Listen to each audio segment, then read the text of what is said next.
बात पाकिस्तान और अफगानिस्तान के बीच उस बड़े भू राजनीतिक झटके की जिसने सिर्फ दोनों मुल्कों के रिश्तों को ही नहीं हिलाया बल्कि पूरे क्षेत्र की अर्थव्यवस्था पर सीधा असर डाल दिया। जी हां, पाकिस्तान का नाम बदनाम है कि वो कुछ न कुछ ऐसा करता है कि दुनिया परेशान हो जाए।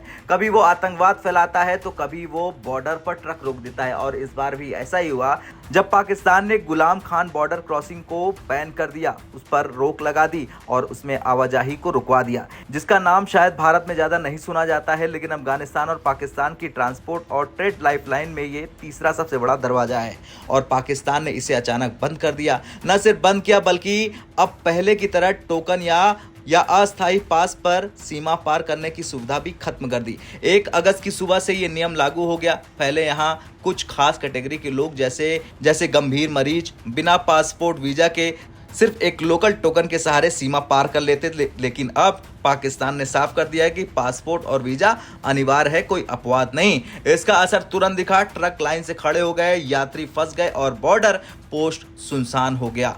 गुलाम खान की अहमियत की बात करें तो ये पॉइंट अफगानिस्तान के खोस्त प्रांत को पाकिस्तान के नॉर्थ वजीरिस्तान से जोड़ता है। ये तीसरा सबसे बड़ा महत्वपूर्ण चेक पॉइंट है तोरखम और चमन के बाद। 2018 में इसे औपचारिक रूप से खोला गया। यही सस्ता अफगानिस्तान से पाकिस्तान और आगे खाड़ी देशों तक ताजे और सूखे फलों के तेज निर्यात का शॉर्टकट है। आप सोचिए, एक सड़क जो अफगान किसान की मेहनत को सीधे मार्केट तक पहुंचाती है, वो एक फैसले के बाद बंद हो जाती है। ट्रेडर्स और ट्रांसपोर्टर्स में डर है कि अगर ये प्रतिबंध ट्रकों पर भी लागू हुआ तो रोजाना लाखों डॉलर का सामान बॉर्डर पर फंस जाएगा। ताजे फल और 1-2 दिन में खराब हो जाते हैं, सबसे पहले बर्बाद होंगे और ये नुकसान अफगानिस्तान की नाजुक अर्थव्यवस्था को और कमजोर करेगी। ये पहली बार नहीं है जब पाकिस्तान ने गुलाम खान को बंद किया। कुछ हफ्ते पहले भी इसे अस्थायी तौर पर रोक दिया गया था और एक्सपर्टों का कहना है कि पाकिस्तान बार बार इस क्रॉसिंग को एक राजनीतिक और सुरक्षा दबाव के हथियार की तरह इस्तेमाल कर रहा है ताकि काबुल से अपनी शर्तें मनवाई जा सके।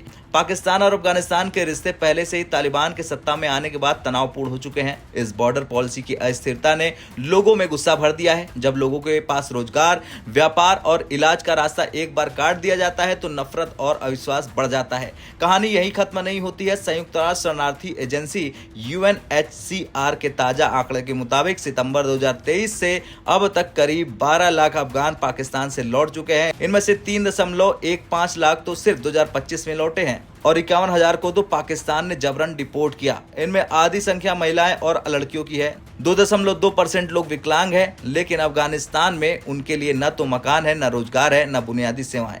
पाकिस्तान ये सब इसलिए कर रहा है ताकि आंतरिक राजनीतिक दबाव बन जाए, तालिबान सरकार के साथ सीमा सुरक्षा मुद्दे और अंतर्राष्ट्रीय स्तर पर अपने पत्ते खोलना, ये सब कारण है। लेकिन अफगानिस्तान की सच्चाई यह है कि वहां पहले से आर्थिक ढांचा टूटा हुआ है। बॉर्डर बंद करने से ये देश और गहरे संकट में पीछे चला जाएगा। अब आप सोचिए कि इसमें भारत कहां आता है। दरअसल अफगानिस्तान की अस्थिरता सीधे मध्य एशिया से दक्षिण एशिया तक के भू राजनीतिक संकटों को बदल देती है। भारत ने अफगानिस्तान में इंफ्रास्ट्रक्चर और हेल्थ प्रोजेक्ट में निवेश किया। अगर अफगानिस्तान में मानवीय संकट और व्यापार रुकावटें बढ़ती हैं तो भारत की रणनीति और कूटनीतिक योजनाओं पर असर पड़ेगा। गुलाम खान क्रॉसिंग चीन पाकिस्तान इकोनॉमिक कॉरिडोर CPEC के भी परोक्ष प्रभाव में है। पाकिस्तान की बॉर्डर पॉलिसी में बदलाव बीजिंग के हितों के साथ मेल खाता है, यानी अफगानिस्तान पर नियंत्रण और वैकल्पिक मार्गों को अपने पक्ष में मोड़ना। गुलाम खान सिर्फ एक बॉर्डर पॉइंट नहीं है बल्कि ये दक्षिण और मध्य एशिया के बीच धड़कन है।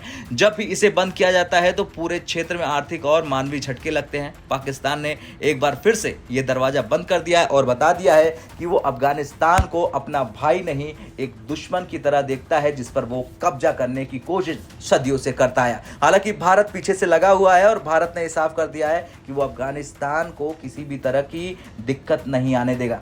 देखना ये होगा कि अब क्या करता है तालिबान पाकिस्तान के साथ, और आपका क्या कुछ कहना है, क्या करना चाहिए तालिबान को पाकिस्तान के साथ, कमेंट कर जरूर बताएं। ब्यूरो रिपोर्ट, भारत तक।